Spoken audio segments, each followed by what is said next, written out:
Perfect. All right, I would like to call the meeting together, the subcommittee meeting, and I just want to take roll just for informational purposes so we know who's here. Very good. Assemblymember Buchanan. Here. Assemblymember Hagman. Here. Esteban Almanza. Here. Kathleen Moore. Here. Cesar Diaz. Thank you. Thank you. So we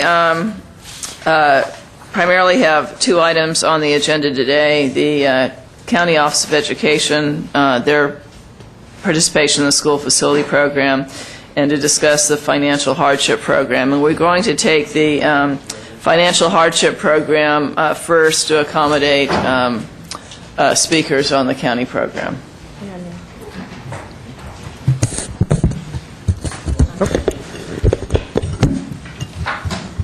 Oops, sorry, I've got a couple of different mics pointing at me. We're going to two first. Yeah, I'm just reversing it because the one of the speakers can't be here till 10:30. So, yeah, good morning, everyone. It's yours on. Do I? Oh. This might be an older one. Is it on now? Is it working? Good, because I'm not sure if I'm pressing the right buttons here. So I had that off and then okay. Got it. All right. Okay, so Lisa Silverman here, and myself and Jason Hernandez will be covering the financial hardship piece, and then we'll have Juan also comment on the County Office of Education and the programs that we cover for the school facilities program.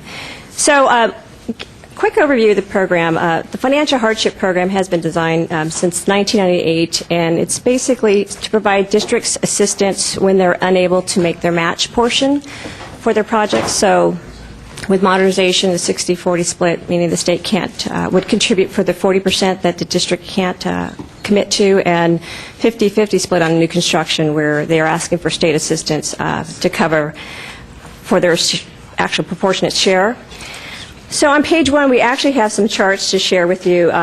Basically, since 1998, we've actually distributed over nearly $31 billion in cash.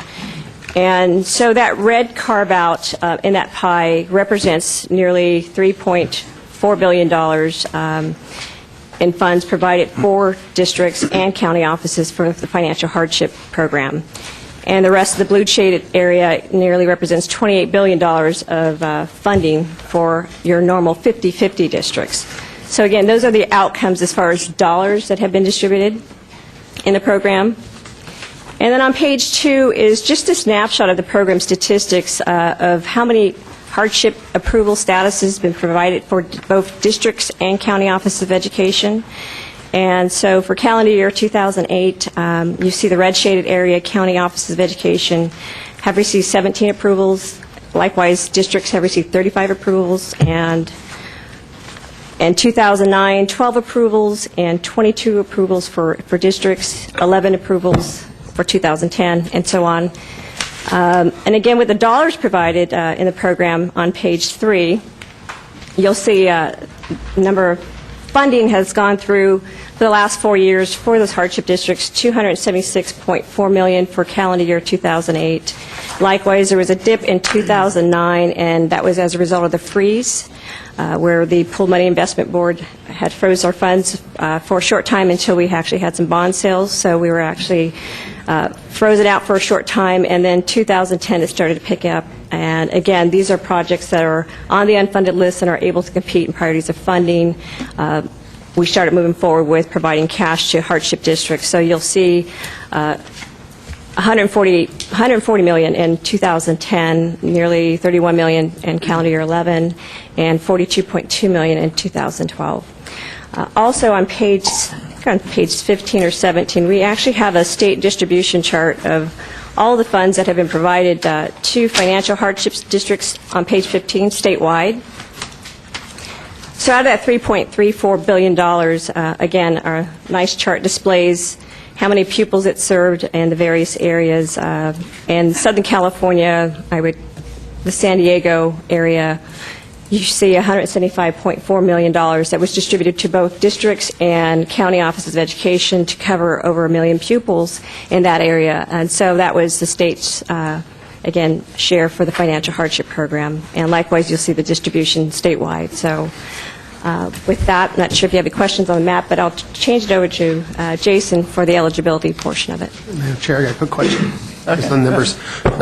Just on the quick numbers, it looks like 12% goes to financial hardship so far, and is that pretty consistent? Is that by reason that everyone else has the funds, or is that the only funds we have? Are we capped at 12% roughly? Well, I understand you can't give it if you don't do the bond sales. I know we had that slow down that period, but it seems pretty consistent over the life of the funds so far. So is that what your interpretation is? There's a lot more need out there than there is funds, or is that about right going through? well, I know there's been a couple studies over the program. Some of the larger districts, they have the wherewithal and to encumber their funds, but some of the smaller districts, they do pay a good portion of the share. So when we do look at the finances, small, large districts in general, if they have funds to contribute and they're in the capital facility funds, then yes, they do contribute to the project. So there's a good portion of them that do. There's also a good portion that don't contribute to the project. So we do have statistics that we could probably share at a future date about how many actually do contribute to the projects, whether it's small, medium, or large. But it's hard to determine. I mean, we can actually break out need as well. Okay, well, and this goes on the bigger discussion. I don't know if you want this now or at the end of the presentation, as far as some of the concerns that I had. Let's save it for the end. Okay. Okay, good morning. And I'll start off, like Lisa said, just basically talking about the eligibility. I'll go through the qualifying process, the hardship approval, what that means, and basically the hardship funding, and just kind of walk through an overview of the process. Starting with the eligibility. Currently, a COE or a district is eligible for financial hardship assistance, and there's two main things. One, that they're showing that they're making all reasonable efforts to fund their matching share of their projects on their own before they come in for hardship, and that the district is financially unable to contribute the full share for their 50% if it was a new construction project. So the qualifying process. Basically, both school districts and county offices go pretty much through the same process. They start everything off by submitting the financial hardship checklist to our office. That will trigger the beginning of the review.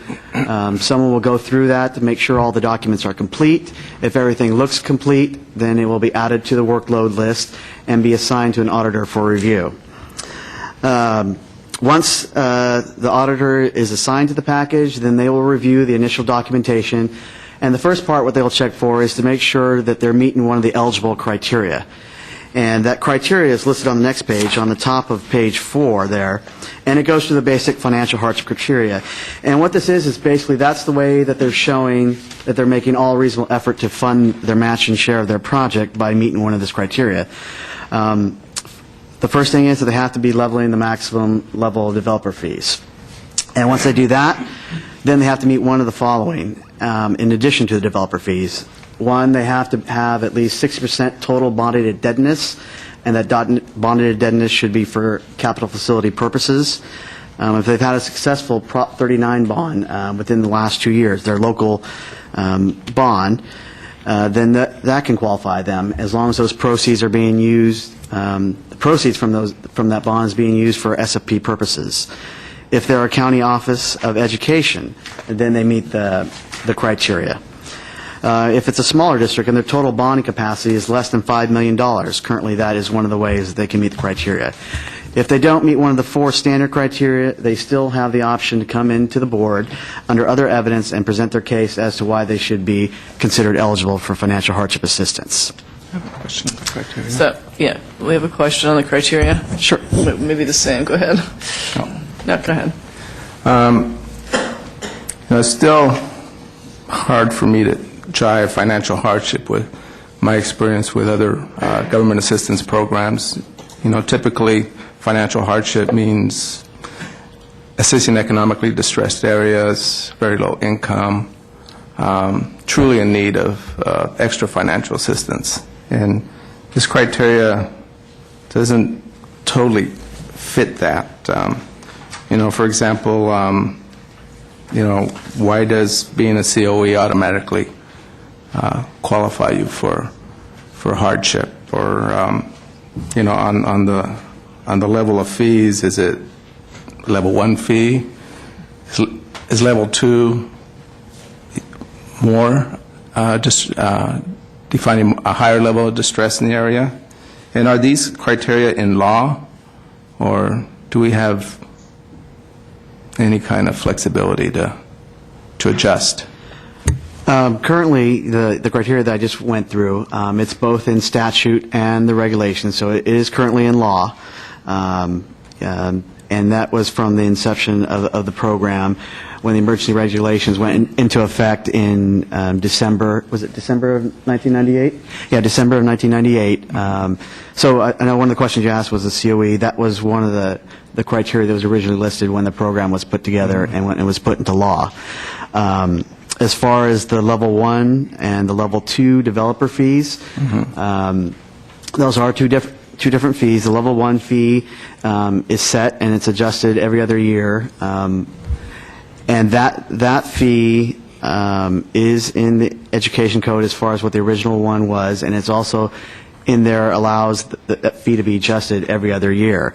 As far as the level 2 fees, there's two things if you're going to be charging the level 2 fees. If you look at the government code, it will tell you that you have to have a needs analysis. So it'll show the nexus for the need, what your current level is. Just for example, I can't remember the exact fee, and someone can correct me, but if the current level 1 fees is $3.10, and a district goes forward and they have their needs analysis, it comes back that because of their unhoused students, they have a need up to $5, then they can charge those level 2 fees. But there's also, they can't do it just automatically because the needs analysis came back and said that they... But I think the question is, does the regulation state that you have to assess developer fees, or does the regulation state that you have to assess the maximum fee that you're entitled to assess by law? So, I mean, given if you have eligibility, I mean, to assess a level 2 or we've never had level 3 fees in the entire history, but if you meet the criteria to assess a level 2 fee, do these regulations say you have to assess it, or does it just say you can assess the minimum level 1 fee? No, it talks about the maximum amount of fees that are allowed by law. Currently, so I guess to better answer your question, it doesn't specifically say whether the minimum of level 1 or the maximum of level 2. The current policy is that when you come in for your initial, that you must, at the very least minimum, be charging the level 1 fees. If you come in for a second time, or what we call renewal, and you're coming in for new construction projects, then you must be leveling the level 2 fees, or show documentation or justification why you cannot charge those level 2 fees. But it does not specifically say level 1 or level 2, so I guess going forward you would have the flexibility to look at whether you want that to be, the board could choose, or not choose, but there could be some decisions down the road whether that could be level 1 or level 2, because it doesn't specifically say what the minimum should be. It just says the maximum allowed by law. So could I think part of Mr. Almanza's question that I heard was, you are used to seeing a governmental program that would assist extremely distressed communities, and I don't believe that that's what this program was set up to be. It was really set up to provide additional funding for districts that are making all the effort that they can to get funding from the sources that they have, and then still have eligibility and can't meet that, and the state would then assist them at a higher level because they're taking a lot of local effort. They are at their bonding capacity, they're levying fees, and yet they still have eligibility. This is not a distressed communities program. Maybe with the exception of the $5 million bonding capacity, you're going to hit a lot of your rural districts with very, very low abilities to raise funds from bonds. Can you please explain to me on the second criteria where you're at your maximum Prop 39 bonding capacity? Is that defined as the maximum to get you to the 2.5%, to get you to the 30 and 60? How are we interpreting that? Yeah, that's to get you to your 30 and 60. Basically, you should be charging the maximum amount that gets you to that the tax restriction. So I had a district in my office last year that I don't remember what district it is, but they've had over $200 million that they've received in financial hardship. And a comment that was just sort of casually made by the representative is, we may go out for a bond next year. So how if you have the eligibility to go out for a bond and the requirement is that you have to have a successful election, how does the district end up with having, the $200 million in projects, financial hardship projects approved?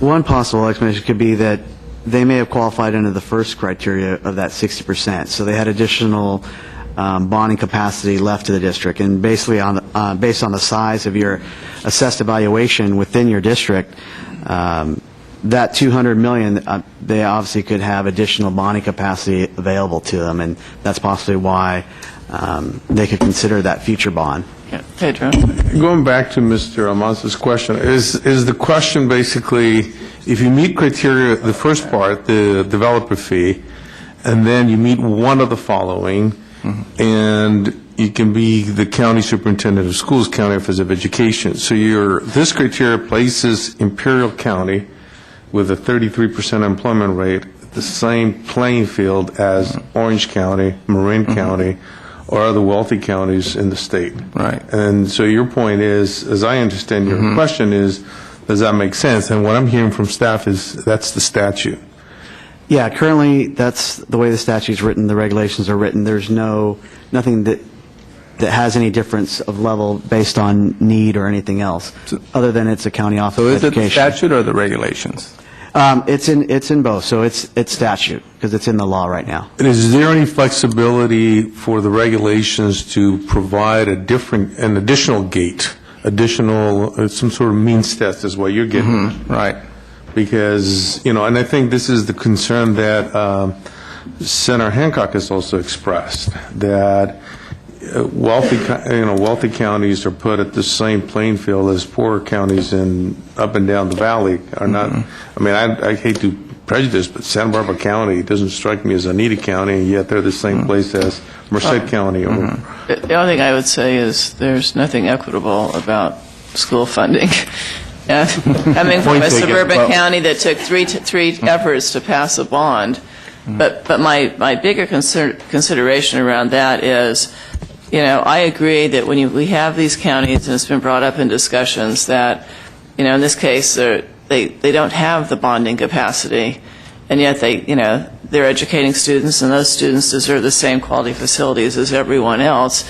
There has to be a provision for that, but I don't know how the State Allocations Board gets in the business of trying to compare what the needs are in one district versus another, or the condition of schools in one district versus another. It seems to me that, and we're going to talk about the report that was put out by Berkeley, but it seems to, we tried to sort of come up with regulations on seismic, and it seems to me that that's the responsibility of the local school district, is to, when they're going for a bond or they're planning their facilities needs, their responsibility is to assess what their needs are, what the condition of their schools are, and then it's up to them either to pass the bond or come up to the state and ask for additional assistance so they can fix those schools.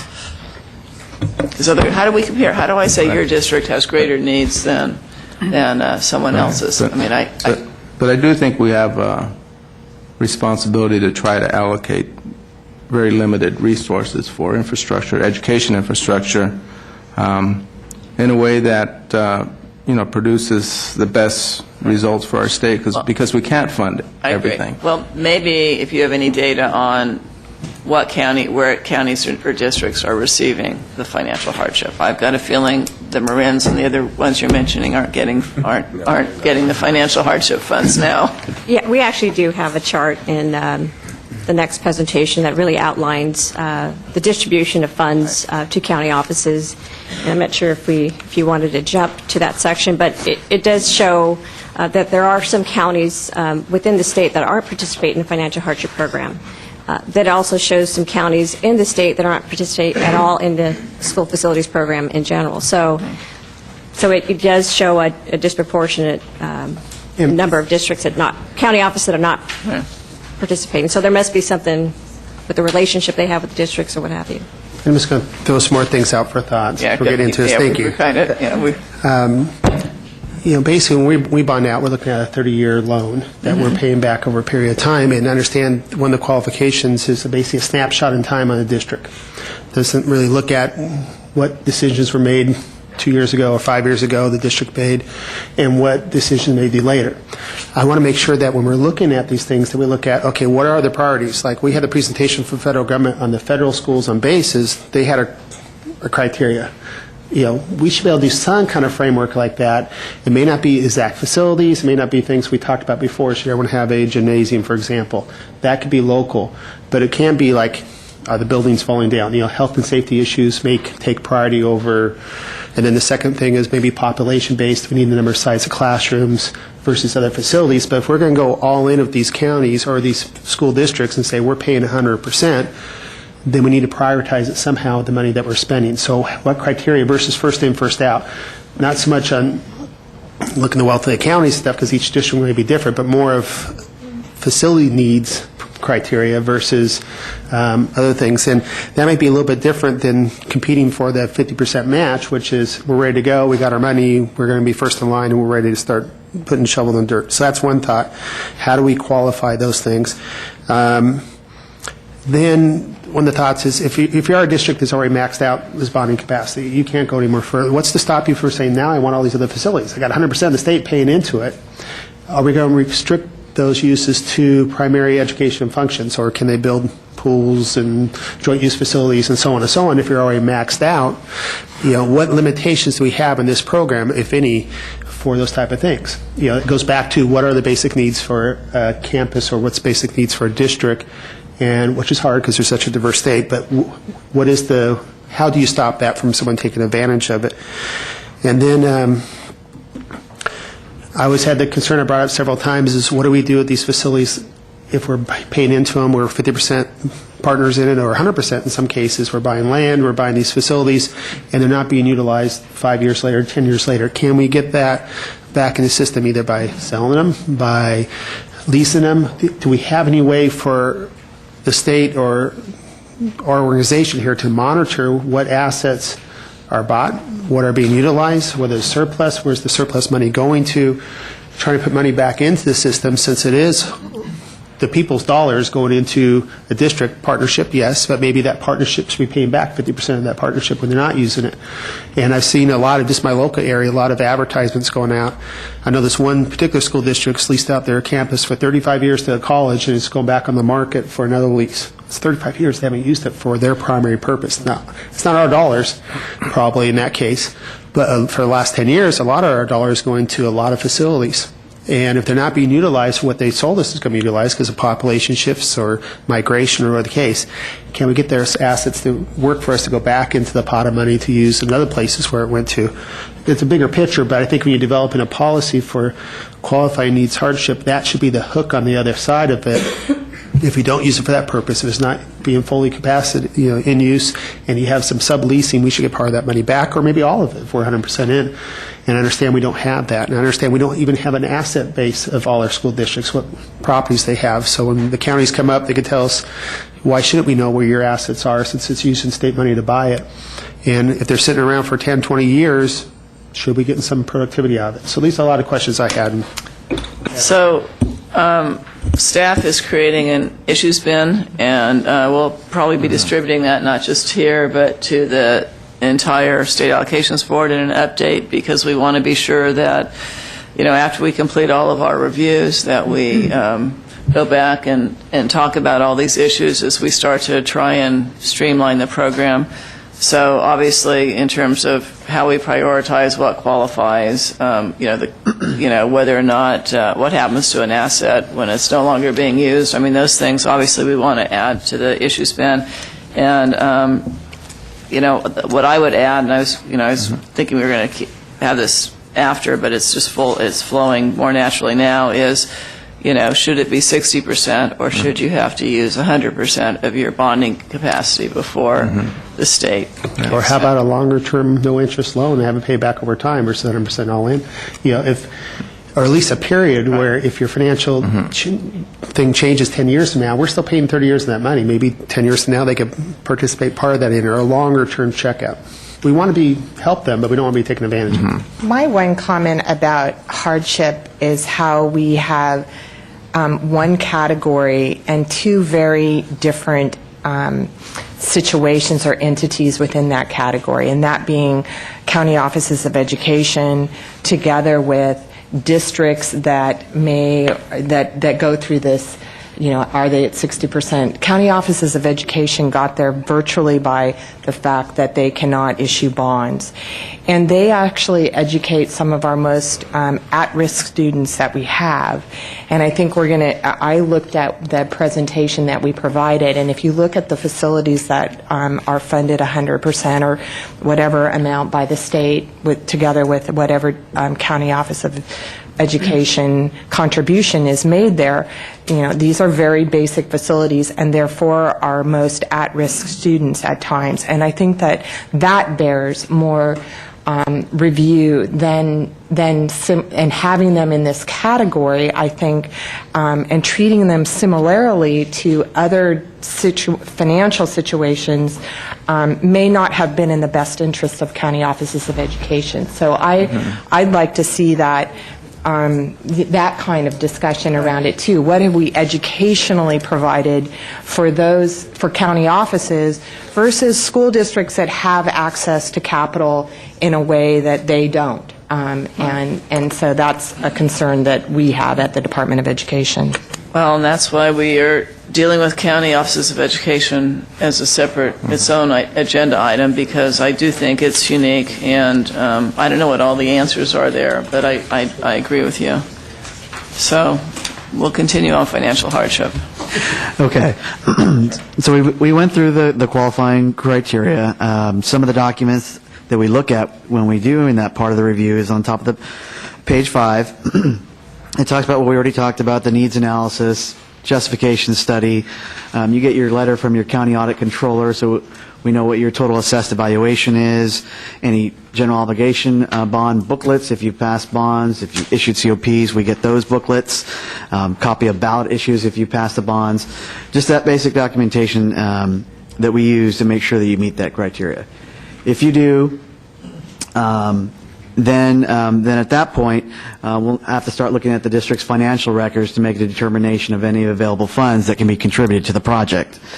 Some of those funding sources that we can possibly look at are those local general obligation bonds, the Prop 39 bonds, or their traditional two-third bonds, those certificates of participation, any developer fees, sale of surplus slight, etc. Basically, any type of funding that's capital facility related is we'll look at. Now, when you check someone, and it goes back to my point, the sale of surplus property, and you're looking at a district, do you actually have a list of all the district assets? And any way to verify that? We actually do have a site sale proceeds, surplus site log that we do track on an annual basis. So if we do acquire a site, or a district acquires a site with our funds, then we do have a reporting mechanism that they report annually. So This is self-reporting by the district? It's very much self-reported. So Any way to tie in, because if a district has multiple assets, money flowing from us left and right, and we, by design, give them a chunk of money and say, go do this project or go buy this asset. Do you have any way to match up those funds with a particular asset? Not necessarily to check what they're doing up front, but 10 years from now, 20 years from now, well, these assets we're buying for the last 10 years with state bond funds, and we come up with a policy that says you're not using it. We know these dollars went into this facility or these dollars went in that piece of land, and now it's not utilized. The district wants to sell it and wants to do something with it to make it productive. How do we know what money went into what? Is that a matrix that you have, or is that something we could kind of put together? Yeah, aside from the unused site program that Ms. Silverman just mentioned, we don't have a mechanism to track these sites. The unused site program is a self-reported program, and there are a few exemptions in terms of what the districts can use a site for and not be charged. But if they don't, there is a fee that they have to pay the state. But again, that's a self-reported information. If it's not reported, we don't track it. We don't have a mechanism to go out and verify that there are other sites that are not being utilized. What would be required to be able to do that? I mean, do we need a statute to have some sort of enforcement provisions? I mean, to the state, if the taxpayers are investing on those properties, there ought to be some sort of way of making sure that they are being utilized for the County school programs there after school, all these other ways that the district gets income. Should that be required to split that part of that income with us or not? I don't know. This is what I'm going to suggest. It's an item on the issue bin. When we really start working through the issue bin, I think these meetings are going to look like they were just the real simple ones, because there are. I mean, you can never design the perfect program, and I think you bring up some valid points, and I'm sure there's people out in the field who are going to have comments on them as well. But in an effort to try and get through our agenda items today, we want to. Okay, and then in addition to those type of funding sources we look at, some of the documentation as we're doing the review of the financial records could include a district's capital outlay plan for the next 5 years. They submit fund worksheets that list each one of their funds, like just for example, their Fund 25, where their developer fees are deposited. They'll submit a worksheet for that one, and we'll look at it. If they've had a bond, they could possibly have a Fund 21 where their bond proceeds are deposited, so we'll look at those funds. So we'll look at the fund worksheets and review those to see the different funding, capital facility-related funding they have. We'll look at the general ledger detail, their audited financial statements, any, like I mentioned earlier, any bond booklets, any COP, certificate participation booklets. And then for the projects that they're coming in for, we ask it, have they had any expenditures to date on these projects before coming in? So we'll look at their expenditure reports. So we'll basically do this review of all the documentation without getting too detailed. And based on that, then we'll come up with if they've had any funds available to contribute to those projects. And we also include any eligible encumbrances they may have against those funds that are sitting there in the capital project funds. We'll look at that as well, and the backup documents such as the contracts for those encumbrances. And that all goes into the total that we come up with to see, do they have any funding available, if any at all. So once those, and only after both that review of eligibility, which was the criteria, and the review of available funds is complete, can a district qualify for financial hardship status. That can be, there's some confusion at times, but both of those processes need to be complete before they can get their financial hardship status. Cesar? What kind of capital-related funds or County Office of Education are we referring to? Currently, and Lisa, I think, kind of touched on it a little bit earlier, but we look at, it's your capital project accounts, which is normally your Fund 21, like I mentioned, for your building, for your COPs or your bonds. Your Fund 25, which is for your developer fees. You could have a Fund 40 for other capital outlay. You have your Fund 35, which is your school facility program proceeds. So it's just a family of funds where the district will deposit all their capital project accounts. Where we run into potentially to some problems is if any money has been moved or transferred ahead of time into a non-capital facility account, such as the general fund or one of the sub-funds within it, possibly like Fund 17, which is a holding account fund for non-capital outlay type proceeds. That could potentially be an issue if there's some capital facility related proceeds that are not within those capital project accounts. But normally, to answer your question, it's those capital, that family of funds, those capital project accounts is what we normally look at during the course of a review. Okay, thank you. So are we limited by law or regulations as to what funds we could evaluate? Or can we look at the whole financial condition of the school district? Or the regs do limit as to what funds. I mentioned the general fund earlier. Potentially, if there's capital facility related funding within one of the sub-funds within the general fund, that could potentially be something that we don't look at. The regs do talk about looking at all capital facility related accounts, and normally that's been interpreted to look at those capital project accounts that I mentioned earlier. So yeah, we do not look at all the district's funds as a whole. I mean, we do look at their audited financial statement, which lists all those funds, and if we do see something unusual, or if we know there's capital facility-related accounts, say, even though the program is ending, for example, redevelopment funds, those are something we can potentially look at as well. But you're not looking at all their financial records as a whole. Okay. Okay, so once we've looked at that, we've made the determination of available funds, then if you look at the top of page 6, it talks about the financial hardship approval. We'll send our findings, what we determine were the funding available that the district or the COE had. We'll send that out to the district, and they can concur if they agree with the findings by signing off and sending it back to us. There's times where they potentially have additional documentation they'd like to present, so they have that opportunity as well. We can discuss anything if there's some still disagreement, but ultimately they'll show their concurrence with our findings by signing off and submitting that. Once they do that, we'll issue the approval letter to the district. This now gives them the ability to submit their applications for funding with the hardship mark for 180 days or 6-month approval period. So if there's any additional projects that they were unable to move forward with during those 6 months, or if no applications were received during the 6 months, then they would have to resubmit a new financial hardship package, and they would have to go through the full review again in order to get their financial hardship status renewed at that time. For those projects that do make it all the way through and they're put on the unfunded list, if it's sitting on that unfunded list for more than 180 days, then we will do a re-review, and that re-review is just of their financial records to see if they have additional funding to contribute to the project, but we don't review their criteria again to see if they meet the basic program eligibility. We're just doing that review of if there's any additional funds.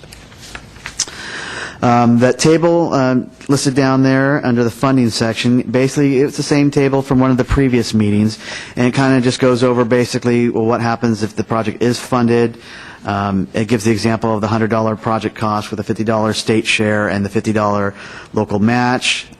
Potentially, if we found $30 in our review of available funds, then obviously they would get their state match of $50. They would get $20 in financial hardship assistance, and then they would have the $30 able to contribute themselves to make that full $100.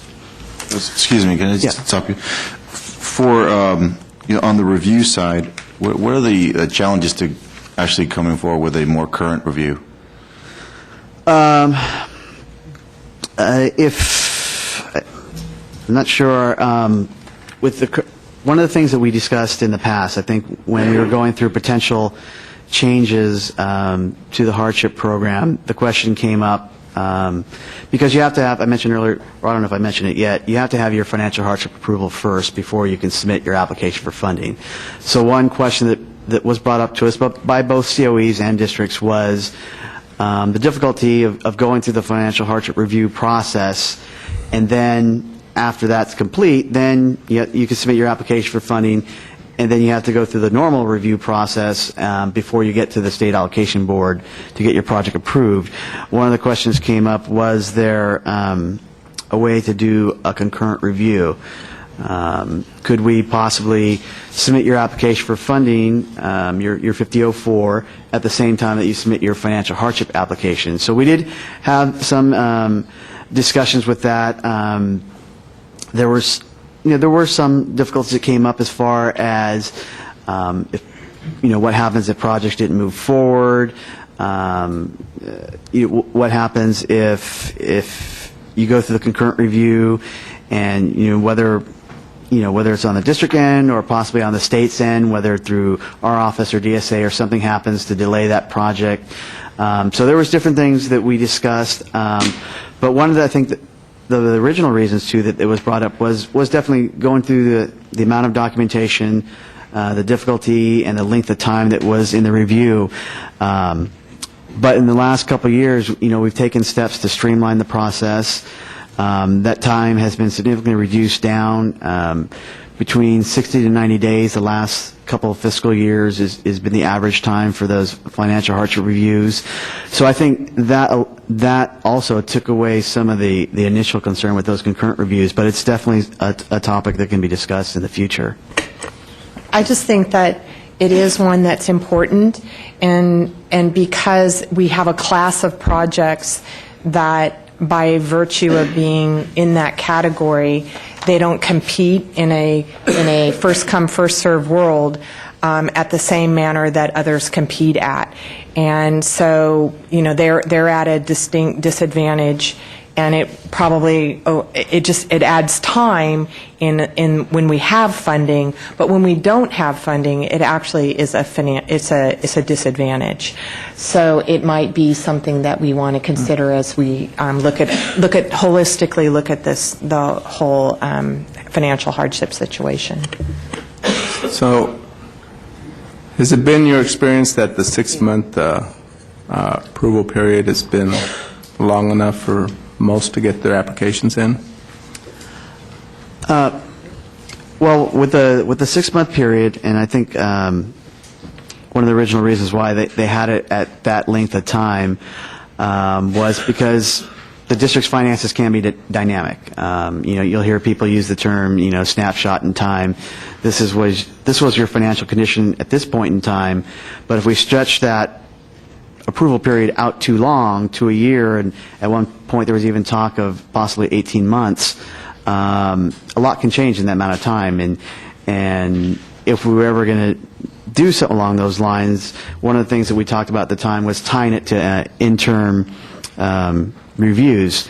Just like the district has to submit their first interim report to CDE and their second interim report, and looking at that and potentially adjusting any available funds based on those interim reports. But so there has been talk as far as that length of time, is that enough? A lot of times, too, because, the hardship has additional flexibility to submit your separate design grant to start your project ahead of time. If you don't have the funds, that gives you the funds to hire your architect, hire engineers, and try to get those plans to the State Department of Architect. Also, if you need to get your separate site ahead of time, they have that flexibility as well. But typically, if you do that separate design grant, or if you do go forward and get that separate site, the 6 months, you're not going to have enough time to also get your construction grant. So that's when you'll have to renew your financial hardship status and come back in. So that was another reason, too, why it was brought up at one point in time, possibly of lengthening it to a year or 18 months. But at the same time, to protect the state's interest, that's why we also talked about possibly using that interim reporting.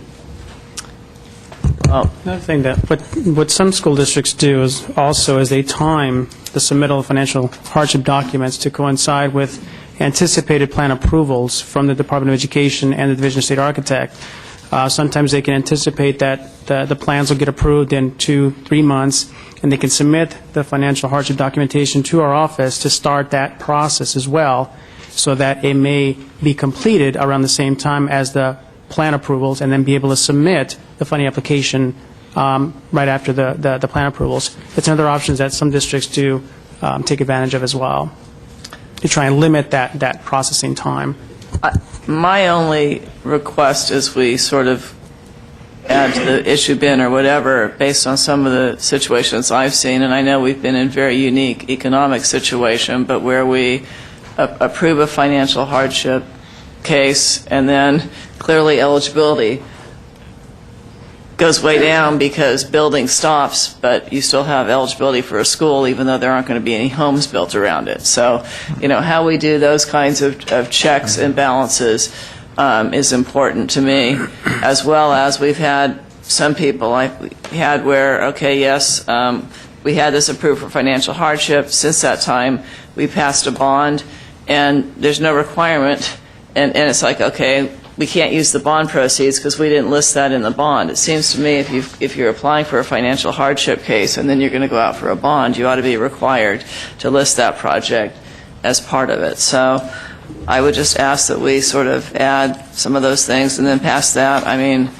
obviously, to the extent as we look at the approval process, we really ask ourselves, is this necessary, and how do we streamline? I think we ought to be doing that in all the areas.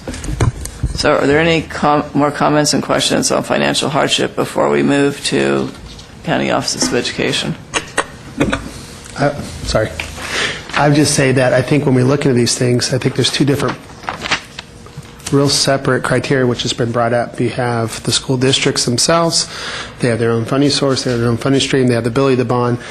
And the counties that really don't. So I think there may be two separate qualifications. We talked about, trying to find out what our best priorities are for the school districts, maybe health and safety issues, population issues, those type of things. We have a criteria because we have limited funds and go that certain direction and qualification process, but the county is a completely different animal, and we need to maybe have a separate set for them because they don't have those options.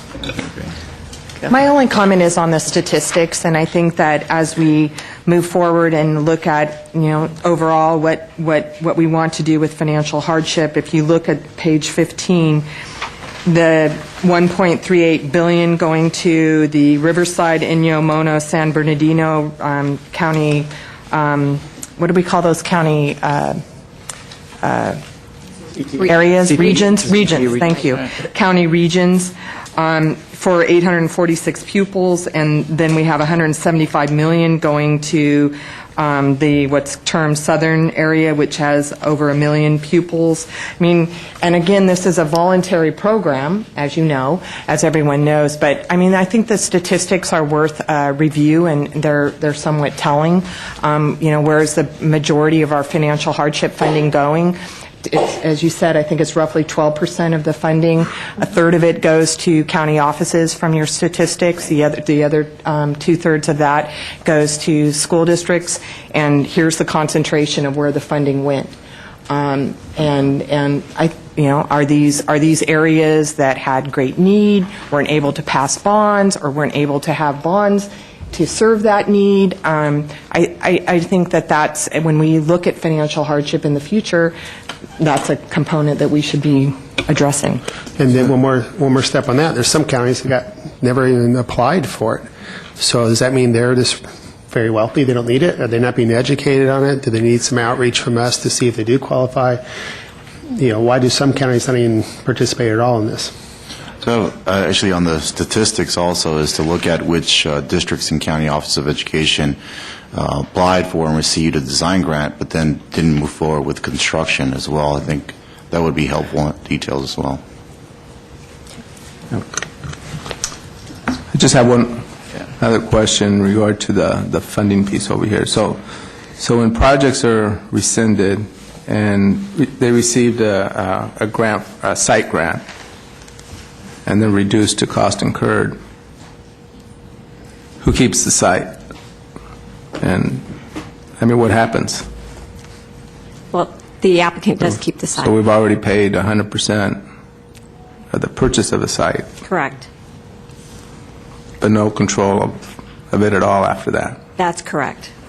There is no lien associated with the program. The prior program did have a lien associated with it, but basically... Are you aware at all of any circumstance like that?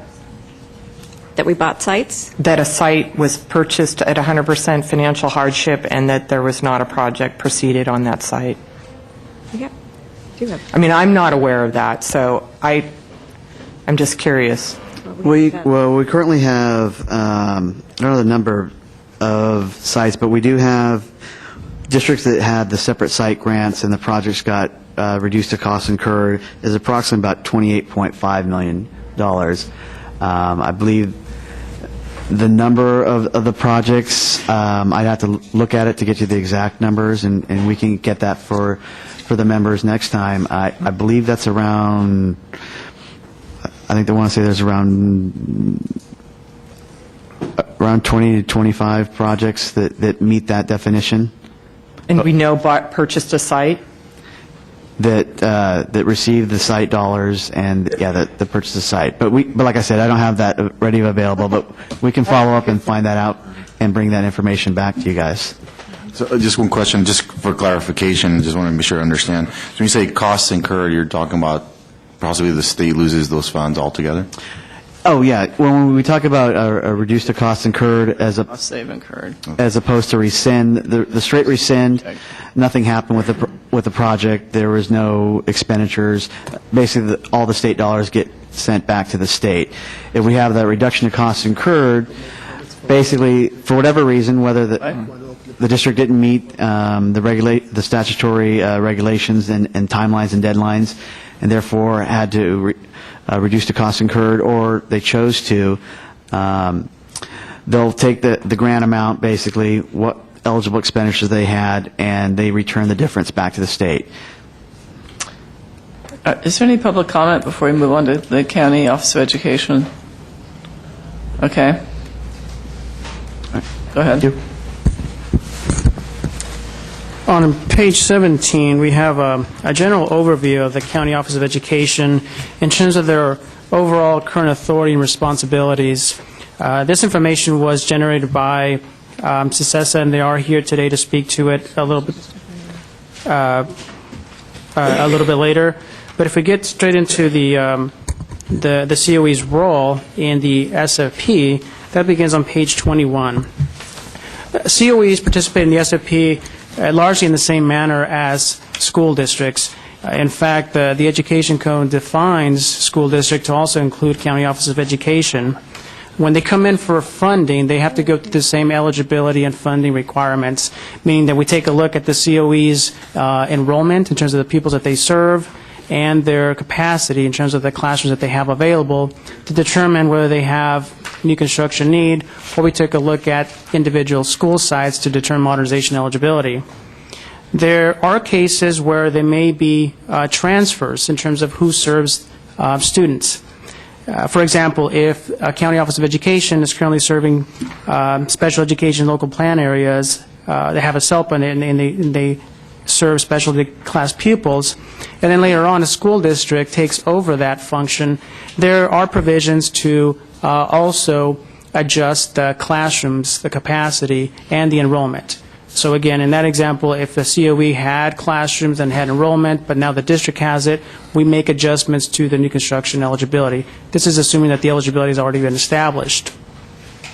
Over the years, on the bottom of page 21, we have some statistics in terms of the COE's participation in the program since 1998.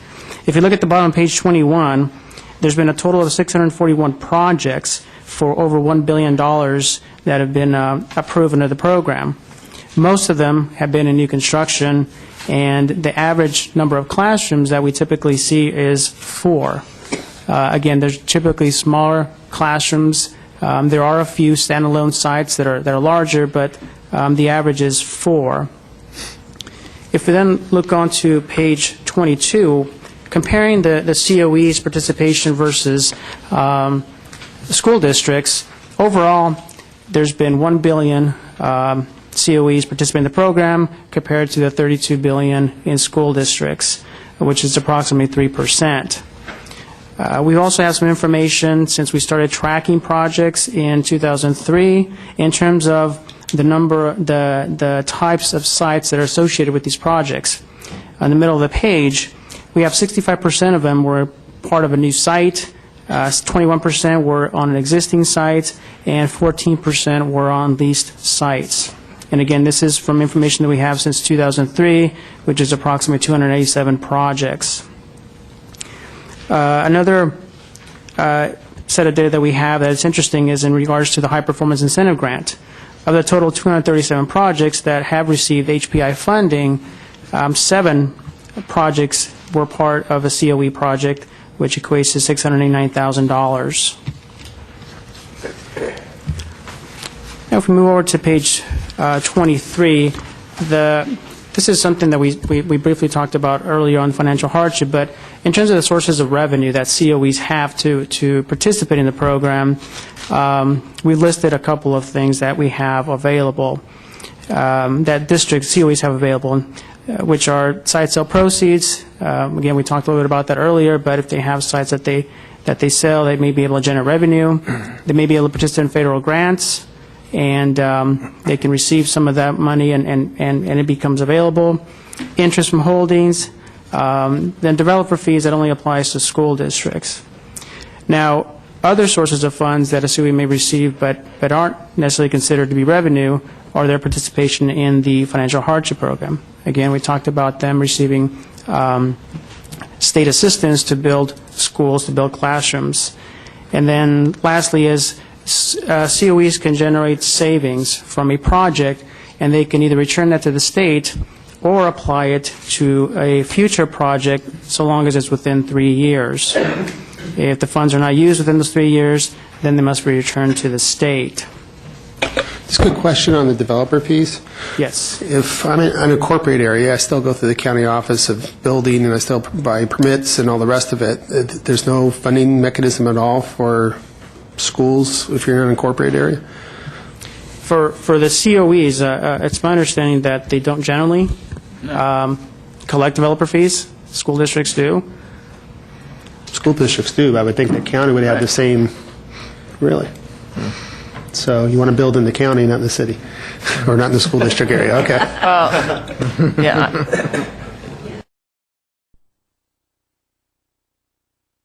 Should be receiving something. Well, but counties are in the jurisdiction of a school district.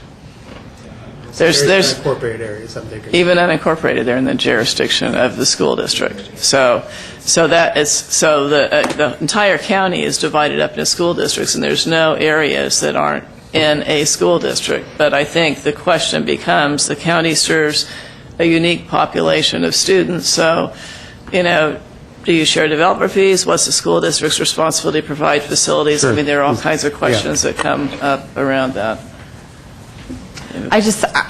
Juan, you didn't finish your chart, and there's a question mark on issuance of bonds. I thought we had put this to bed many times, but I think that this is one of the major bedrocks of why county offices of education were placed into facility hardship, was because they could not issue bonds. So I don't know why it's a question.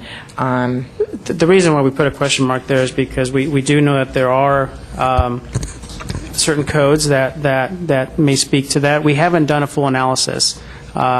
We've heard references to education code and also to the Constitution, but like I said, we haven't done all full analysis, so we've heard different things, but we haven't been able to confirm either one. Do you have an AG opinion on something like that? No, we don't. No, we don't. There's two sections of the Constitution that were related to Prop 39 of 2000 that reference county offices, and Education Code Section 15276, though, says, notwithstanding any other provision of law, County Board of Education may not order an election to determine whether bonds may be issued under this article. And that's my understanding, but to be honest with you, I don't think it's worth a whole lot of staff time because of whether they legally can or not, which section of Ed Code to which you're referring on a practical basis. I don't think, not that they don't, I don't think they can't. I mean, they could ever pass a bond. I mean, I think you're right. People will tax themselves to build schools in their school district, but if you say, will you please pass a bond for students who may or may not be in your district, who have, fall into these special categories, I think the practical matter is that it would be impossible for them to get the county office of education to get the 55% majority there. And I apologize that this is new territory for me, but just what my understanding is. So we have the ADA goes to these pupils, or funding goes for operational, so we're talking about housing.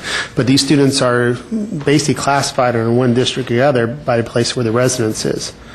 So the school district that they're part of that residence, they're not taking care of the operational needs or say, county, deal with it because you're specialized in these areas. But now we're talking about facilities. So you would think that would be part of the district's either responsibility or qualifications to be part of that, because you may have a very wealthy district that has a number of students in there that can do a lot of things, but they pushed off the operations to the county because by definition, but the county doesn't have the ability to do things. So even though the district they come from can, the county can't, so they come for 100%.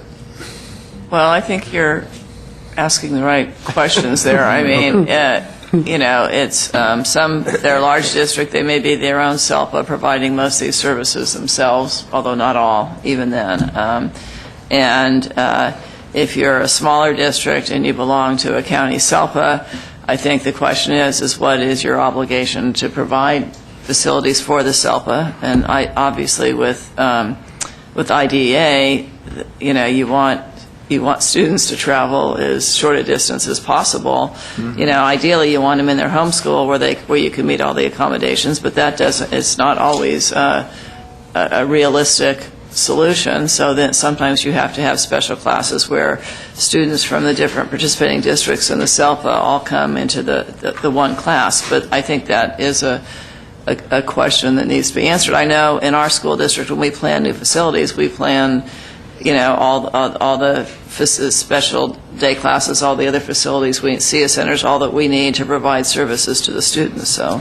And then that becomes more of an operational standpoint, too, because these are a limited population of students. For the most part, they're probably much more migrant than a neighborhood would be with, I guess, new generation of levels of students coming through. Each year you have a certain percentage coming through.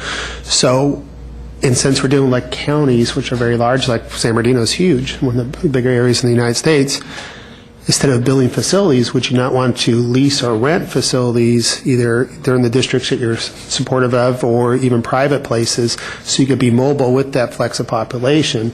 And should we even be building up these structures that have to be migrant despite the definition of the students? Well, they've got to figure out where this... So should we be giving them more ADA and say go rent the or... The facilities aren't necessarily where the County Office of Education is. So, the question there is how are you deciding where you have the facilities? Are they facilities owned by the county? Are they facilities that are provided by the district? I would add that we worked with county offices of education around and others around special education issues because we were working within our Title V requirements. There's a long-standing federal rule about least restricted environment for special education students. And one of the issues that were raised up out of that working group where we were working through some issues was the fact that because of least restrictive environment, the encouragement is, and really the requirement is, that these students are educated with their peers, so that they need to be on school district campuses. That is their closest peer. And oftentimes what we're hearing happens is that trying to work those projects through our system, where you may have a special education project of a county on an existing school site and or trying to work a new construction project at the same time, is extremely difficult. And so as we look to how we're going to handle this in the future, I think we ought to look to how are we keeping with the federal requirement of least restrictive environment. How are we making that an easy project between county offices of education and school districts where it has historically been very difficult? And also the issue of sometimes if it isn't a county building and the students are being served on that campus, growth happens, they're the first to be kicked, and that creates problems as well for these students that might be, that are coming from different areas, as you point out. So I think we ought to look at our program. Some ideas that were thrown out were, the site acreage should be appropriate enough that a county office of education would have space on school campuses in order to serve special education students. There's a lot of ideas, I'm sure, that are out there by the folks that have to deal with this issue all the time. But we want to just see educationally that these students are served in their least restrictive environment as possible. On the continuum of how we serve special education students. You raised an interesting point. So we fund 100% of a facility, so a county of education, that facility is built in the school district's campus, and the campus grows. They kick the kids out of 100% paid facility? Not necessarily in that circumstance where it's a county office. The county office of education, they probably have a lease. they sometimes have a lease interest in the property. I'm not talking about that. I'm talking about oftentimes county offices or school districts will provide that facility within their project. But once they might experience growth or other needs, then that special education of the county is asked to find their own solutions. And I think that has been difficult. So I think I'd love to hear from the county offices or the districts that are serving these special education students, but those are issues that were raised to us as we were trying to deal with how we were responding in our own work around review of projects for least restricted environment, which is the federal requirement. If we do fund, provide facilities on leased property, there is a long-term lease agreement that's required, which is about 30 to 40 years. So that's a requirement to be able to fund portable, say, or classrooms on an existing school site. And usually districts, COEs and districts come to terms on that agreement. And sometimes what happens to be a better least restrictive environment, they'll trade out classrooms. They may, wherever that was, sometimes, depending upon the special needs of the students, sometimes the severity does not allow for that to occur. But again, educationally, these students need to be with their peers, and they need to be in the least restrictive environment as possible. Unless anyone has any questions on the charts that were provided, I want to try and move this along because I know that we have people from the County Office of Education. I think Peter Birdsall, I don't know who else is here to speak on your behalf, but if you'd like to come up and share your thoughts, that would be great.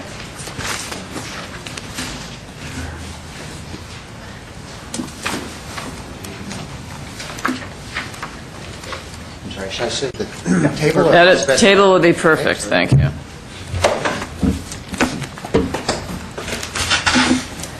Thank you. My name's Peter Birdsall. I'm the Executive Director of the California County Superintendents Educational Services Association, which is the statewide association of county superintendents. And I was just asked not to speak to the facilities issue specifically. We have experts here on that, but generally to the role of county offices. There are 58 counties in California. Each one of them has a county superintendent, so that part's pretty straightforward. You have a written description in your materials here of the role of counties. So I break it up into three large chunks. Hope that'll be helpful. Most of our budget, most of our staff are devoted to direct services to students. And the unique role of county superintendents is in serving students that have had some interaction with the correctional facilities, correctional system, so juvenile court schools, students that may be on probation, and then also mandatory expulsions, so students have been expelled for firearms, drugs, things like that. So that's a major part of activity. Then you start getting into issues where counties interact with school districts. So as was discussed here, a lot of services to special education students, particularly the more severely disabled, what we call low incidence students. So typical district may not have enough of those students within their geographic area to have a meaningful program. I say it interacts because some districts do provide those services directly. Some districts, through the CELPA, will ask the county to provide that service. So the reason for that is pretty straightforward and I think intuitive here. California is just a very diverse state. And so Tulare County has 100,000 students and 48 school districts, so a lot of them are small. Ventura County has 100,000 students and 20 school districts, so most of them are larger. So they will tend to have more district services. Tulare will do more through the county office. The third major student service is regional occupation centers and programs, career technical education programs. Most counties have a coordinating or facilitating role, which is, let's say you're doing a health pathway, and, Sonoma County has 40 school districts. Well, Kaiser doesn't want to enter into agreement with all 40 school districts, so they'll work with the county office for an internship program and a pathway, and then all the school districts will participate in that.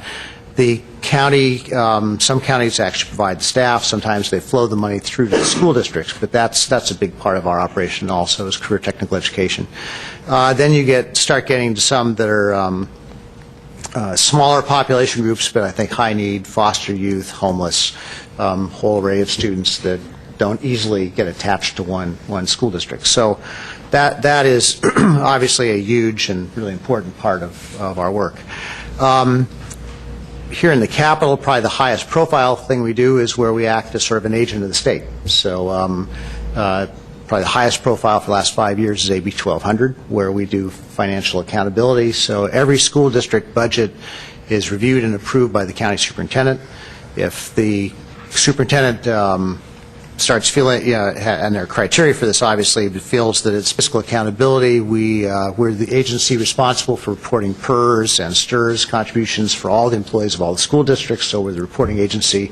We monitor all the credentials, so when the state wants to make sure teachers are appropriately assigned, the school district has a question about can this individual teach in this classroom, we're responsible for checking the credential, do a lot of collaborative work with districts trying to help them match up the staff with the appropriate positions. When the state entered into a settlement on Williams to make sure there are adequate textbooks, adequate facilities, it was the counties that were asked to do the monitoring. Quality Education Investment Act was a special program we're asked. So those are all activities where we are sort of a agent of the state, if you will. And then the third piece is district service, which from the perspective of an elected superintendent is arguably the highest profile, not to the state, but locally, because you're serving your school districts, obviously. That is very much a function of what the needs are of the county, but just some examples with the recent tragedy in Connecticut. A lot of school districts are looking at their school safety plans and what are the options, what are the communication mechanisms with mental health, with the sheriff's office, with police. Typically, not exclusively, but typically they turn to the county to explore those and try and validate those systems. We're in the process of implementing a new assessment system in California that's based on technology, so we are asked very often by school districts, what are the bandwidth requirements, what equipment do you need, what are the software requirements. So those broadly speaking are the three different activities, the student services, acting on behalf of the state, and then just trying to help school districts. And then you overlay that the just extraordinary diversity of the state, and you can see why each county is in truth unique. So that I was asked to keep it brief. I'd be happy to, but that's a general overview. That's great. Anna, do you want to add to that? Thank you. That was a great overview. My name is Ana Ferreira. I represent the County School Facilities Consortium, and as you can hear, I am a little under the weather today, so I will keep it brief so you don't have to listen to my lovely voice. I would only mention we submitted some materials to the subcommittee. Right. There's copies here if you need them again. We quickly did a survey of our members. We're 34 County Office of Education of the 58 counties in the state focused on school facilities. I'd only mention two things. One, on the bond issue, the code sections are in the letter there, but we also did do a legislative analyst's office analysis of the code sections. They came to the conclusion that county offices did not have the ability to run bonds, and I'm happy to share that with you. I think it was in 2009, but the code sections haven't changed, and I'm happy to share it. The other piece is on career tech. Although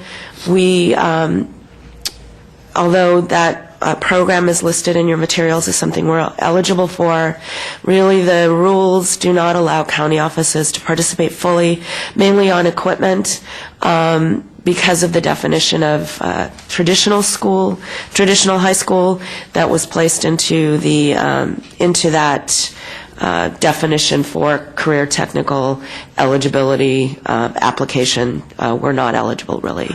So those are the only two real comments I have. Jeff Becker is our current chair. He's from Fresno County and will be here to do the main part of the testimony and answer any questions. Thank you. Thanks, Anna. Good morning. I'm Jeff Becker. I'm the Director of Facilities for the Fresno County Office of Education and the current chair, as Anna mentioned, of the County School Facilities Consortium. I think we've heard a lot of testimony already this morning and in the presentations by OPSC, and we've heard recently that COEs have many and varying facility needs, both administrative and student-based needs. Our purpose today is to talk about the student-based needs, not the administrative needs. But I'd like to just point out a little bit of info about Fresno County in particular that might give you a flavor of a county office of education, by no means typical, as we've heard. FCOE has 300,000 square feet of facility space, and half of that is administrative space. And of that 150,000, a third of that we have to lease because we don't have various financing tools. We have 3 special education centers that make up 30 classrooms and about 50,000 square feet. And these are ones that would probably be considered not integrated, even though many of them are adjacent to school sites. They aren't integrated onto the campus. We have 2 community school sites, 18 classrooms, 43,000 square feet. And those are serving the students that have been referred to our programs by probation and districts for various disciplinary issues. The interesting part is we have 26 special day classrooms that are located on district campuses that we own. And these are all 1 or 2 classrooms at the most that are on their campuses. The great majority of them are of portable construction and are very old at this point. In addition to that, we have 18 SDC classrooms that we do not own, but the districts provide for us to run program in. And those are the classrooms that are at the greatest risk of being bumped if a district experiences enrollment growth. So you said you distinguish between special day and SDC. Could you? They're the same, special day class and SDC. Right, the same. right. But you talked about the ones you own and the ones the districts own, but you're... Yes, so we have two to be sure, right. Okay.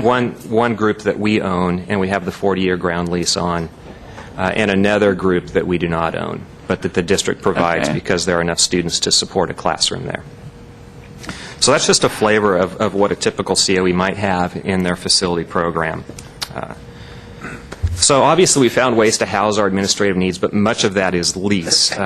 And the biggest issue here is the constraints of the school facility program and how it really forces us to choose, and particularly the financial hardship program, forces us to choose, do we meet administrative needs or do we meet student needs?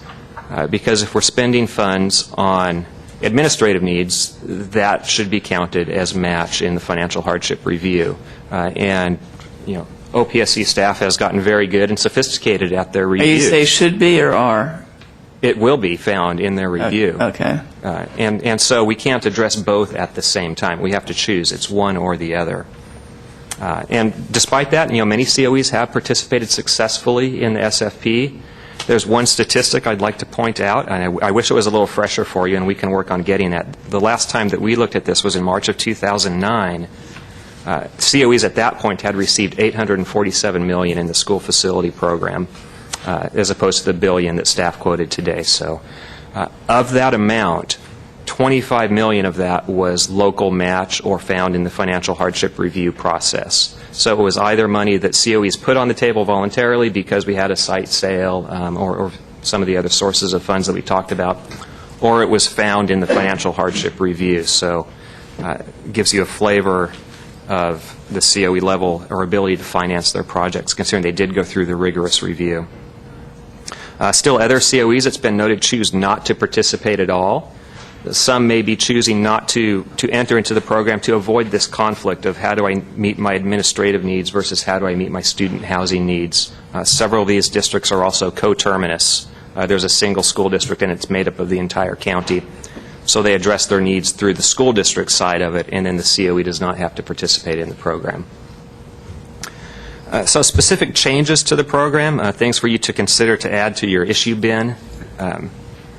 I think ultimately all of these that I will bring up want to focus on flexibility and giving the COE ways to creatively house their students in partnership with districts and with the state. Do you have suggestions? I I sometimes hate the word creatively because it sounds like we can make things happen out of thin air. So do you have suggestions on what you mean by creatively? Well, districts, and in particular in the case of students with special needs, districts and COEs are going to have to figure out how to work together to house these needs. And my points will bring up some conflicts or barriers that the program might put in the way of that happening. So, let's talk about that one first, about citing facilities for students with special needs. Ms. Moore has pointed out that we need to be in a least restrictive environment. Usually that means that we are on a K-12 campus. And when you enter into that environment, we need to coordinate our projects with districts. Ideally, if a district has a new construction project, we should coordinate, figure out how to bring our resources together so that we can have a fully integrated project. We can have economies of scale with the construction. However, the timing of that is very difficult, and it rarely coincides with the financial hardship requirements in the program. I'm aware of projects where districts have been a willing partner, and they were unable to wait for the COE to get financial hardship approvals to bring their funding to the table. So the project dies. It's a good project. It meets what we're trying to do. We're trying to house students in the best environment possible, but they couldn't get there under the current restraints of the program. And again, often, as Ms. Moore mentioned, they're placed on less desirable areas of campus. Can I ask you just a follow-up on that? If you have a willing school district that's working with you to build this partnership, and they have a school construction grant coming out, and they're building a new campus, assuming that they have designed this to integrate your needs with their needs on this campus, we're giving per pupil grants for the construction process, which includes these special need kids. Why wouldn't that facility still be built there in that circumstance? Why would you need additional dollars to do that? In that specific instance, the county office is bringing their per pupil grants into the project. So the district didn't count those students in their pupil grant amounts. It was counted in the COE. So combined, when both partners bring that to the table, you'd have the full funding shell of the project. So is the problem in being able to transfer the county per pupil grants over so you have the match, or is the problem in the having to go down a separate path of getting approved for financial hardship? I think that the biggest issue is going down separate paths and the timing of that, because when a COE is ready to submit their application after the hardship review has been completed, the district may be well down that path already, and they've got requirements that they're trying to meet, and they've got pressures from their parents and constituents in their district to get facilities built, and they might not be able to wait. Is there different prices for special need kids versus for per pupil grants for building? There are. I mean, I know the 50-50 match is not there, but is there a way to administratively say when the district comes or county comes in, we got the school district, we have these numbers and they have these numbers, instead of going down this path, can we put them in there? Is there a way to do that without going to the separate thing, just transfer those and give them that credit for the delta? The funding is based on the type of pupils. If you have non-severe, it's got a different grant amount versus severe, which is completely different than K through 12. So they do get different grant amounts. There's also additional funding for therapy area that could be part of a project. I'm not sure in this particular case, but generally speaking, when you have a COE and a district apply for funding on a new site, there are two funding applications. Because as Mr. Becker said, we do use eligibility from the COE to apply for the COE's portion and eligibility from the district to apply for the regular K through 12. We see one set of plans, but the funding is split, and the funding goes to each entity according to the number of classrooms that are in the project. Which adds that level of complexity that I talked about, because ultimately each entity has to track the project costs, and it's very difficult to do when you issue one set of when you go out to one set of construction plans. And so those are the areas, and that's how our program is set up, but those are the areas that we could, I think, look at to see how we're making it complex, and so then we have these opportunities where we are going to serve students well in integrated environments, and they can't do it because of how the program works. That seems like something we could fix. My sole concern is that migration of students, again, would it be better if the school district built it and you leased it from them, because 5 years from now those students may be some other part of the county? I don't know. I think each county is going to be different on that. But do we build these permanent structures and then not see them fully utilized because the 7 students you had that one campus now is no longer there? They graduated to a different class, and for the next 7 years, you don't have anybody there at all. And that's where it comes to operational. Do we want to give you money, more operational money to lease these facilities from the campus as their population changes so we can be more flexible versus building a structure strictly for that you don't have a permanent client base for? For me, it gets down to if the way we fund special education in the state is basically the assumption that every district has roughly 10 or 11% of students who qualify for special education. The vast majority of those are in traditional classrooms providing some kind of support services, resource, speech, whatever, to help them have full access to the curriculum.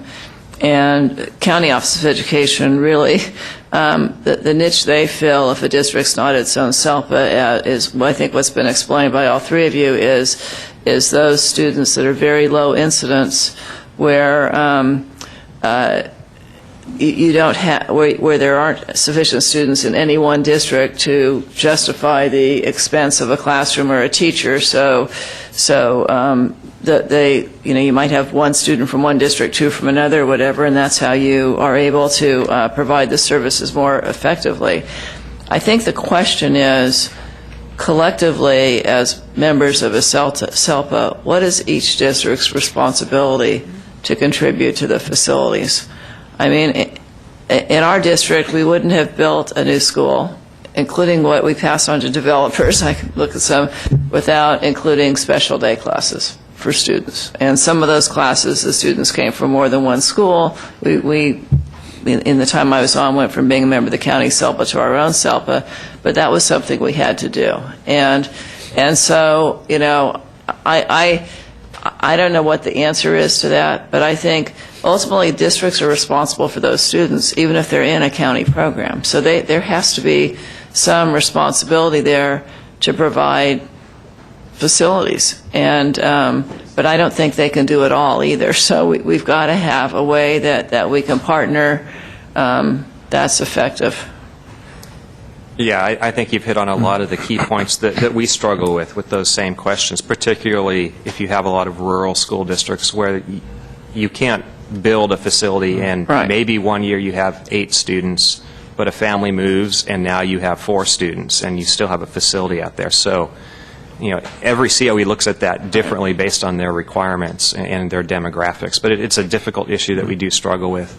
The other is that the 40-year lease can sometimes be difficult to negotiate with a school district. Sometimes they're under pressure to receive monetary compensation for that lease as opposed to doing $1 a year type of lease, and that can be difficult for a COE to negotiate and meet the requirements that the district may have for that.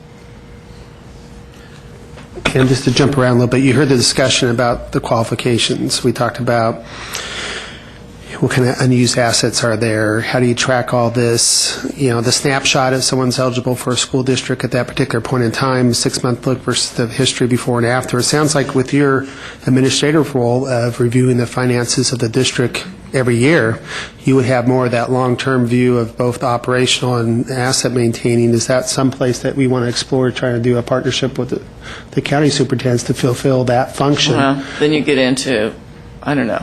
I think it's a long discussion. Then you get into whole other eligibility rules, and counties really have not had the added responsibility of reviewing facilities. So at least even asset management and location or tracking or something like that. Well, we can talk about it. I mean, what I'm hearing is if I'm dividing the county facility needs up, they fall primarily in 4 areas. You have administrative oversight responsibility for all the school districts within the county. And, my experience is different counties provide actually different levels of services. Some get more involved in just curriculum implementation of standards or whatever than others do, but there's that administrative oversight responsibility that you have. There's the court schools where if a juvenile's in a detention facility, I mean, there's that education, then there's the education separately of students who have been expelled and still have a right to receive an education. Then there's a special needs, special education component where you're really primarily dealing with, as we've talked about, the low incidence disabilities, where it's more effective for the county to provide those services and to have each district try and provide those services by themselves.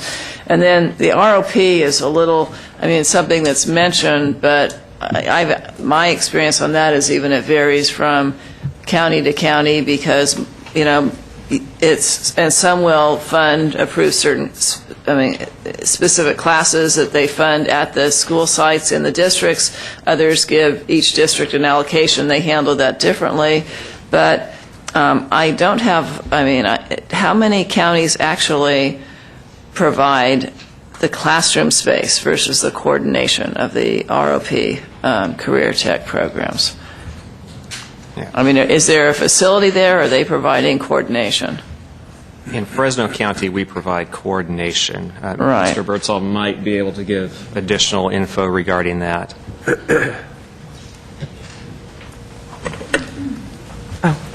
Yeah, I don't have data. We can get that for you. Generally speaking, I agree. I think the typical model is it's on the school site, but Placer County, for example, I know has a center. There are some counties that at some point or other felt it made sense to establish and are continuing to operate a center. So in facilities, we're talking about administration, which whether you're a county office or a district office, well, district offices who have significant lease space because it's never politically correct to include administrative facilities in a bond. But we're talking about that. We're talking about the facilities that you're dealing with for the students who've been expelled, right? And we're talking about the facilities for the low incidence special needs students. Am I pretty much summarizing that? And then a deeper discussion is how do we balance what a district's responsibility is as a member of the SELPA versus the county Office of Education. Okay. So if I can bring up a couple other areas that have been sort of pressure points for COEs as we work in the program. Without getting into a lot of detail, change of scope has been an issue for a couple of COEs where the process sort of defined, the process it's spelled out in regulation defined the outcome. There were two projects in particular, one which was Fresno's and the other Butte, where I feel that the board may have liked to have had the ability to have a different outcome. The COEs certainly feel that they worked within the system to the best of their ability to meet the needs of their students. You're talking my language. That was the one where we didn't provide a library in Butte County, and I just felt that that was a real lost opportunity. And that's an example where I think that we should focus on the end result of projects and give COEs and districts working in hardship flexibility to get to the right place. With, of course, some framework, but we need to be able to get to the right place, and there were a couple of instances where that was a barrier. Well, it also gets down to the fact that we don't really have standards, right, in terms of what we expect, schools to look like, right? Certainly. Just a few other areas. One is I think that we should look at loading standards for community schools. Currently, the program requires that 27 of those students, if they're a high school age student, are in a classroom, and COEs typically do not, in reality, put that many of these students in a classroom. I know in Fresno County it's a part of our bargaining agreement with our teachers union that we're limited to 19 of those students in You classroom. say these students, which category are we talking about? Community school students. Community so these are the schools, students that have serve been referred to us by probation right. That's exactly for right. disciplinary issues. Right. And if I may, we had early on in this program a survey, and we had a working group around this issue, and I believe it was also the special education at that time. We resolved special education, but we never resolved this issue, and it continues to fester. And I think it's one that we need to review, because what's happening is we are underbuilding for those students. They are housed at a level that is less than what we load our K-12 students, and so we are not providing the adequate facilities for them. This is one of my issues on community day students. I think that we rarely build quality facilities for those students. They typically are in leased facilities. There's lots of community issues around where they locate. And I would hope through the program that we can do a better job of serving those that at-risk population, because we know that when they go to a facility and it's a rundown place, that then we think of them, as rundown students, and that's not what we want to provide to those at-risk students. So I'd like to hear more and see more about how we can serve them better. Absolutely. Assemblymember Hagen, you talked about enrollment projections a little bit, and how do we determine eligibility for counties? And I believe at one of the past subcommittee meetings, it was mentioned that SDC in particular had a greater variance from reality. I'd like to talk first, though, a little bit about community school enrollment projections. And currently the program requires us to use a cohort survival model based on what a typical school district would experience. The role of a community school really doesn't fit with a cohort survival model. Our role is to take these students and work with them to the point where they can return to their district of residence. So typically we may only have a student in our program for a semester. So it's not based on them progressing through the system. Certainly some do find that they thrive in the environment that the county program provides, and they do stay, but it's the minority of students. We're much more tied in with actions of other jurisdictional agencies. So the juvenile courts, are they referring kids to our program? Are the county probation officers rounding up the kids and making sure that they get to school? Is our school districts expelling and referring kids to our program? We're much more in line with the action of other agencies, and so that's very difficult for us to project because we can't control necessarily the county probations department's budget. We certainly can communicate with them and let us know how it impacts our programs, but that can cause some really wild fluctuations in our figures. And special day classes, SDC, to some extent experiences the same thing, that districts have to identify and refer these kids to our programs. So it's a much more difficult thing to project, and every time that I'm looking at cohort survival as I do this, I scratch my head about that because it just doesn't fit with what we experience in reality. The last thing that I'd like to mention are that we should look at what a complete special day class facility looks like, and are the grants adequate for that. These classes typically include a restroom facility because you might have needs of students where they have to have a restroom available. They'll include often kitchenettes where they teach life skill experiences. So it's not the typical classroom that we think of. So I think that it would behoove us to take a fresh look at that, determine are the grants adequate, and also the siting issues with that, because I think that's often why we end up with portable construction in that program. You have a less than ideal site, and then you have a lot of programming that you have to fit into that classroom. So I think that that's worth taking a look at as well. So, I mean, overall, I think that COEs have done well in the program. We've really appreciated being able to participate. We think that these students deserve 21st century facilities just like a regular student does, and that as we look at changes, we should look at them with flexibility and the end result in mind, and free us from some of the restrictions of some of the regulatory processes. And we welcome working with you further on that. Are there any questions?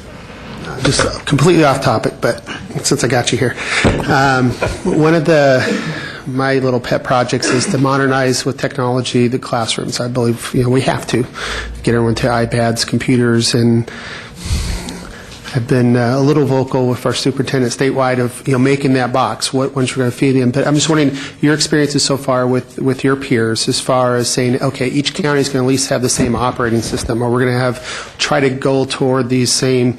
There's choices out there, and what I'm hearing from my districts is they're all making independent choices.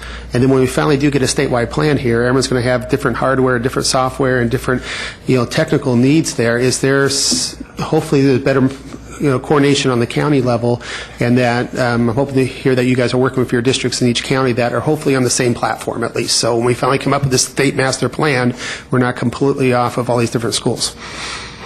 Yeah, I feel really ill-prepared to answer that question. Well, I would say the reason we've never had, the reason we don't have a state technology requirement to graduate is because if you had the requirement, you'd actually have to fund it. And computers in most schools, they're either built as you're modernizing or new construction and taking some of the funding for the school for furniture and equipment, or frankly, they're purchased through bake sales. And if you're going to have certain standards, then I think, in terms of the technology you purchase or, the bandwidth you require or anything else, then the state has got to be prepared to fund that. Because if not, and depending on the program, it's both my daughters were communications majors and worked on Macs. My sons all had PCs at the time, depending on what the need is. But it's... Sorry. The biggest program for school districts, especially low-income districts, for technology has been the federal E-rate program. Right. That's where the bulk of the funding in many, many districts for both their internet connections, which will go back to the county offices, by the way. That's one of the services that the county offices provide, but also the internal wiring, the servers and the routers, and in some cases computers and software. So that program has been a fantastic benefit for California. Yeah, but how many computers have actually been bought through the E-rate program? Very many? I don't have any. I think with most, you're paying for your access, and most school districts, regardless of where you are, urban, suburban, rural, without the E-rate, they would not have any access whatsoever. Right. I was just going to add, we share your concern. The newest committee we have, the answer to everything is committee, of course, but the technology managers from all the county offices now meet monthly to try and make sure we're all, because we're hearing the same thing from our county superintendents and from school district superintendents. So through the K-12 high-speed network, we've been working on bandwidth, and then I mentioned earlier the assessment program, which is going to require some consistency in access. So obviously, we don't have the power, nor are we seeking the power to mandate things, but to set parameters in terms of these are what the bandwidth requirements are. Here are what instruments, various, tablets or PCs or whatever can connect to that, and then the software. So we are that has become a very high priority because of what's been obviously the direction of California education economy. Are there any comments from the public?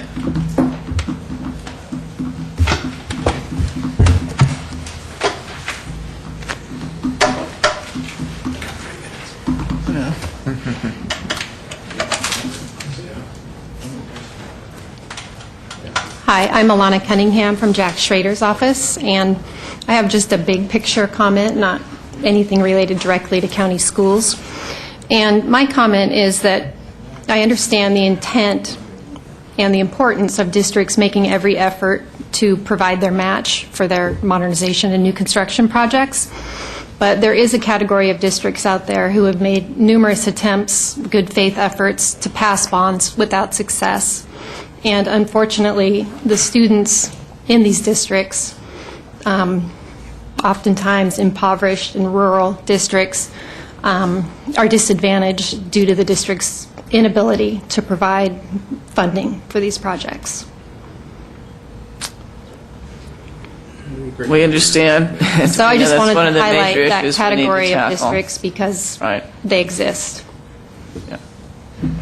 Okay? Thank you. Yeah.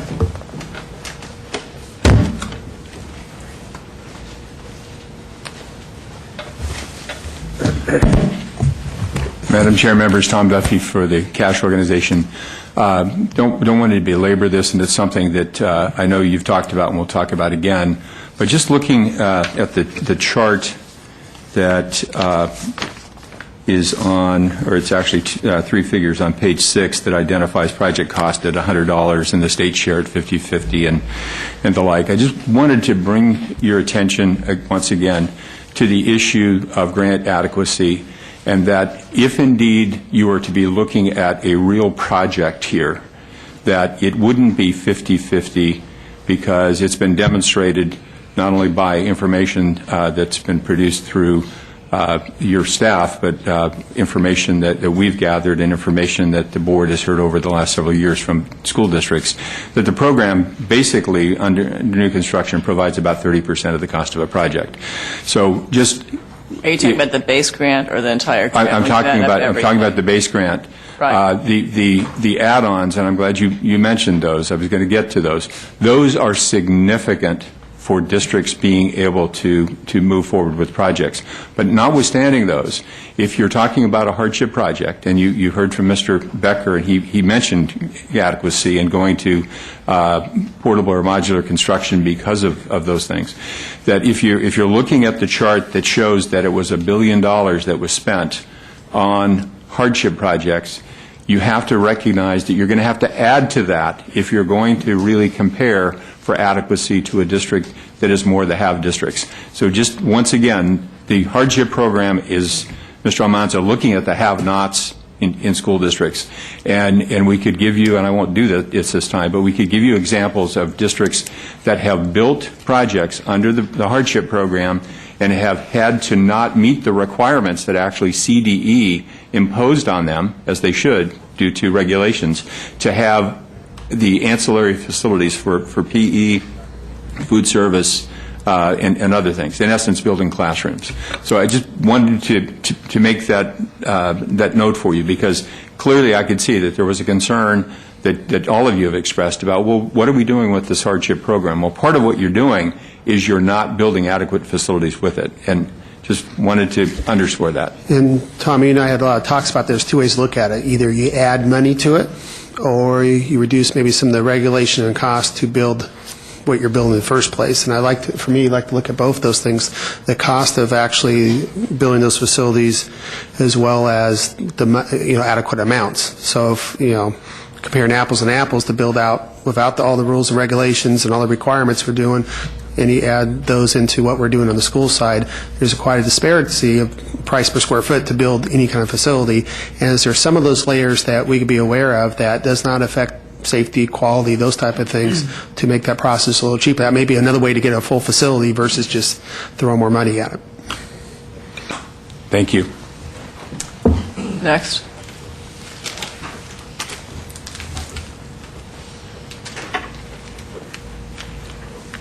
Good morning, Madam Chair and the rest of the board. Ron Pregman representing WLC Architects, but when I was in the light, I worked for a county office. And I can tell you in the early 1990s, housing students was like drinking out of a fire hose. And so the complexities of integrating a project, the special ed project with the needs that Ms. Moore was talking about, I can't tell you how difficult it is to do that. I mean, Aquarius and everything has to line up perfectly for the district to be able to coordinate, especially in a high school when you start planning them 5 years in advance, to get the central place so you can drop off the special ed students, especially the severely handicapped, to have them integrated into the campus where they're mainstreamed, and to be able to get them to come and go. It's unbelievable. And then to divide up the project by the number of students and the square footage you have so that we have two separate ways of accounting is incredibly crazy. We ought to have a way that we can do that and make it integrated, even from the economies of scale. It's difficult to start a project and then to break it up because you realize these things aren't coordinated. It's not OPSC's doing. It's what we did to ourselves in trying making the program fit everything in every situation. I would just hope as we move forward and down the road, we take that into consideration. And as everybody said, is we want not be myopic. We want to look at the big picture, and the end result is what really, really, really counts. Thank you. Any comments from members? I would just have these closing comments.